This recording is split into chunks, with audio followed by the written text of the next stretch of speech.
Bismillahirrahmanirrahim. Dear student, this is our 7th lecture of MIS. आज के lecture में हमने डेटाबेस और एडमिनिस्ट्रेशन से रिलेटेड अपने इस टॉपिक को कवर करना है।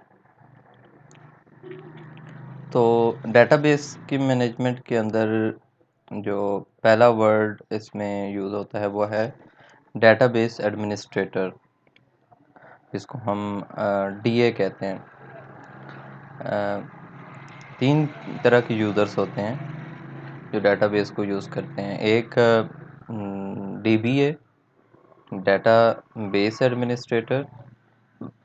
सेकंड DA, जिसने डाटा को देखना होता है, डाटा एडमिनिस्ट्रेटर।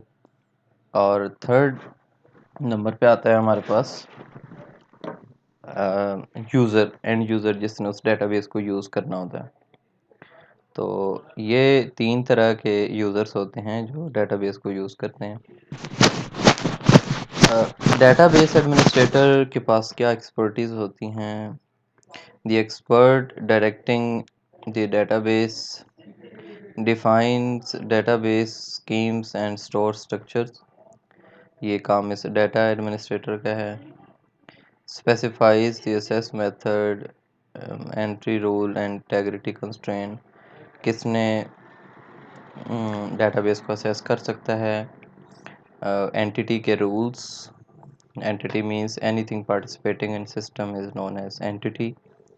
और उसके बाद इंटेग्रिटी कंस्ट्रेंट, कि आपका डाटा जो है वो इंटीगर रहे।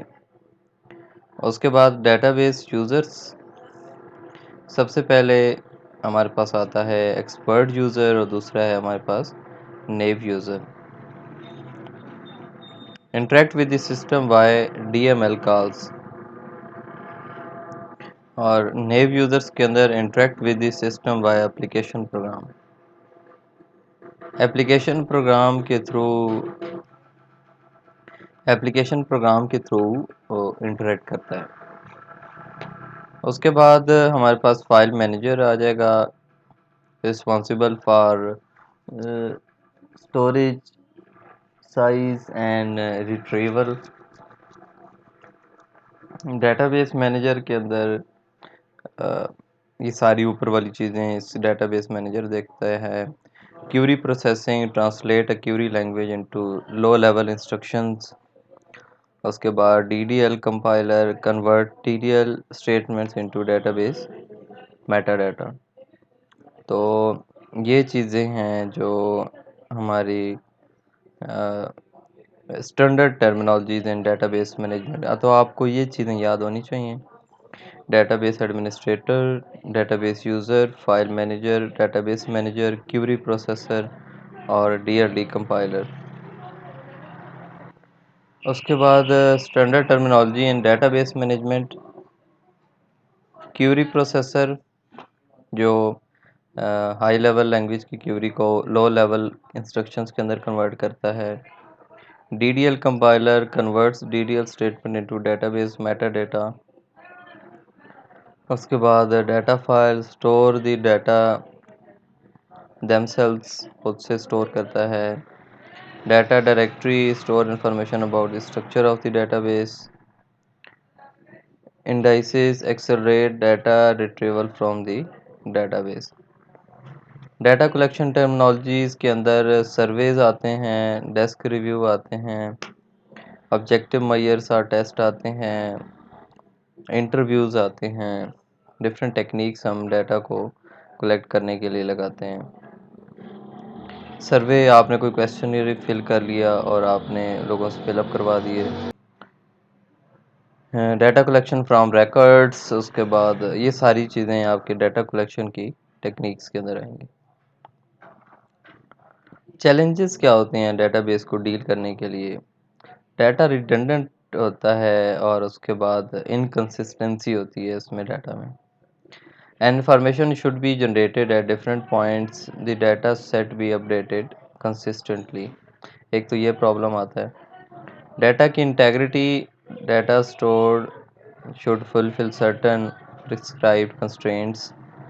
किसी कानून और ज़वाबित को डील करना चाहिए। System should adapt readily to change of the constraints. System should recover from crashes with little difficulty. अगर आपका डाटा या डेटाबेस हैंग हो गया है तो उसको खुद से रिकवर कर लेना चाहिए। डाटा की assess the system should generate answer to the query, support efficient data retrieval by indexing, hashing, etc. Dealing data isolation receives different magnitudes of data like text, documents, numerical data, photos, etc. Concurrency, sports, stimulus, simultaneous use without deadlock. Consistency of data despite multiple use. Concurrency होनी चाहिए database के अंदर। उसके बाद security as access right for users and safety of database. तो ये हमारा आज का टॉपिक था कि हमारे डेटाबेस की चैलेंजेस कौन से होते हैं। तो डियर स्टूडेंट, आज हमने इस लेक्चर को कवर कर लिए। तो इंशाल्लाह अगले लेक्चर में हम नेक्स्ट टॉपिक्स को डिस्कस करेंगे। तब तक के लिए अल्लाह हाफिज़।